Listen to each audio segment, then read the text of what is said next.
তো নমস্কার বন্ধুরা, একটা বিশাল সেট ভিডিও আমার এই চ্যানেলে। আর হয়তো আমার এই ফেসবুক অ্যাকাউন্টে হয়তো আর ভিডিও আসবে না, যেহেতু আমার ফেসবুক অ্যাকাউন্টে একটা প্রবলেম এসেছে। যে প্রবলেমটা আসার কোনো মানেই ছিল না, যেহেতু আমাকে ফেসবুক এটা মিস্টেক বলো, এটা আমার মিস্টেক বলো, আমি নিজে বুঝতে পারছি না। সবাই হয়তো জানো বন্ধুরা, আমি কয়েকদিন আগে ভিডিও পোস্ট করেছিলাম, যে ভিডিওতে আমরা রিয়াকশন বলতে কালকে হয়তো ভিডিওটা দিয়েছিলাম, যেটাতে বলেছিলাম আমি রিয়াকশন ভিডিও কিভাবে ক্রিয়েট করা যায়। আর যেটাতে আমরা রিয়াকশন ভিডিও করার পর আমার ভিডিওটা সফলও হয়েছে, যেহেতু 100 হয়ে গেছে ভিউ হয়তো এখন। তো আজকে আমি সেই ভিডিওটার ছোট একটা ক্লিপ ছিল, সেই ক্লিপটা আপলোড করলাম। তো আপলোড করার পর সেই ভিডিওর সঙ্গে সঙ্গে আমার স্টোরিতে পোস্ট হয়ে যায়। আর স্টোরিতে পোস্ট হওয়ার পর আমার ভিডিওটা রিমুভ করে দেয় ফেসবুক থেকে। আর 175 দিনের একটা রিভিউ একটা পলিসি দিয়ে দেয়। তো সেই পলিসির জন্য হয়তো আমার আর এই ফেসবুক অ্যাকাউন্ট থেকে আর্নিং হবে না। তো আমি চেষ্টা করব এই ফেসবুক ছেড়ে অন্য একটা নতুন ফেসবুক করার। তো এটাই তোমাদের সাথে একটা শেয়ার করার কথা ছিল, যেটা বলে দিলাম এই ভিডিওতে। তো এখানে একটা মেসেজ করেছিল, যে মেসেজটা আমি শেয়ার করব এটা। তো সকালবেলা সেই ভিডিওটার একটা ছোট ক্লিপ ছিল, সেই ভিডিওটা আমি পোস্ট করি আমার ফেসবুক অ্যাকাউন্টে।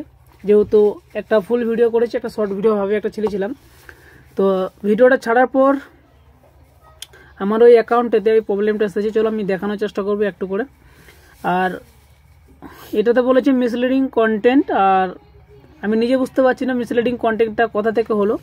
আর এটা আমার ফুল ভিডিও 8 মিনিটের ভিডিওটা কিন্তু আমার ফেসবুক অ্যাকাউন্টেতে অলরেডি আছে, এটাতে কোনো প্রবলেম হয়নি। আর এখন দেখছি স্টোরিতে পোস্ট লাগার কারণে আমার অ্যাকাউন্টে প্রবলেম এসেছে। তো আমি এই অ্যাকাউন্টটা খুলছি বন্ধুরা। তো সবাইকে বলবো এটাই। তো আমরা চলেছি সেই ফেসবুক অ্যাকাউন্টেতে। তো আমি আমার এই অ্যাকাউন্টে যে প্রবলেমটা আসার পর আমি নিজেকে এখন ভাবছি যে ফেসবুকে এখন ভিডিও বানাবো কি বানাবো না, নিজেই ভাবছি। আর আমি ভেবেছিলাম যে এই ফেসবুক অ্যাকাউন্ট থেকে হয়তো যদি আমি কন্টেন্ট ক্রিয়েট করি তো মানে অনেক দিন চলবে আমার এই অ্যাকাউন্টটা। তো এরকমভাবে একটা কপিরাইট প্রবলেম আসবে, সেটা আমার নিজের সম্ভাবনার বাইরে, যেহেতু আমার এই ভিডিওটা অলরেডি পোস্ট করা আছে ফেসবুকে।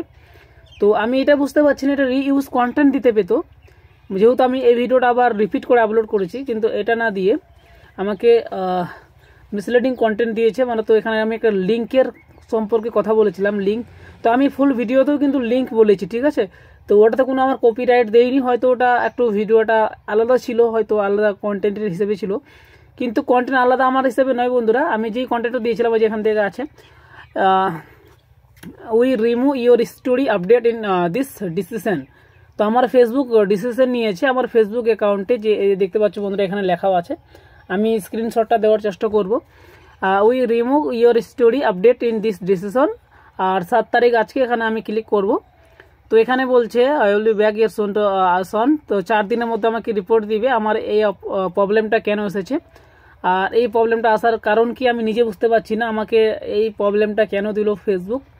আর গাইস আর একটা কথা বলতে চাই, যে আমি যে ভিডিওটা বলেছিলাম যে রিয়াকশন ভিডিও বানানোর জন্য এই অ্যাপ্লিকেশনটা ব্যবহার করো, এই অ্যাপ্লিকেশনটা ব্যবহার করো, এটা বলা যাবে হয়তো ফেসবুকে। আমি নতুন হয়তো গাইডলাইন জানি না, সেই জন্য আমার ফেসবুক অ্যাকাউন্টে এরকম একটা পলিসি দিয়েছে ফেসবুক থেকে। আমি খুব একটা দুঃখজনক আমার এই ভিডিওতে বলছি, শেয়ার করছি, যেহেতু আমার ফার্স্ট একটা অনেক দিন পর 1 বছর পর ফেসবুক অ্যাকাউন্টটা ঠিক হলো, আবার 175 দিনের জন্য আমার স্টোরি প্রবলেম হয়ে গেল।